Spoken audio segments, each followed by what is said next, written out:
Anggota Kompolnas RI, Irjen Purnawirawan, Ida Utari Purnamasari, tiba di rumah duka Kompol Anumerta Rianto Ulil Ansar di Jalan Antang Raya, Kecamatan Manggala, Kota Makassar, pada 23 November 2024 kemarin.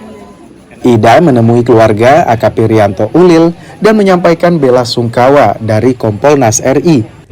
Selain itu, Kompolnas juga memastikan mengawal kasus ini, termasuk menelusuri motif pelaku. Kompolnas bahkan telah menugaskan anggota Kompolnas ke Sumatera Barat untuk menyelidiki kasus ini. Kami bagi tugas, yang satu ke Solo, kami ke Makassar ini untuk bertemu dengan keluarga untuk menyampaikan duka cita. Dan selanjutnya kami juga mengapresiasi yang sudah Kapolda yang sudah juga dengan cepat sudah melakukan pemeriksaan, penangkapan kepada tersangka. Tinggal bagaimana proses ini berjalan sesuai dengan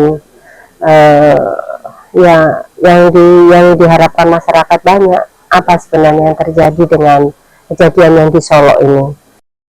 Sementara itu, sebelum dimakamkan, pihak keluarga dan kerabat sempat menggelar ibadah penghiburan, doa dipanjatkan jemaat untuk memberikan ketenangan kepada almarhum.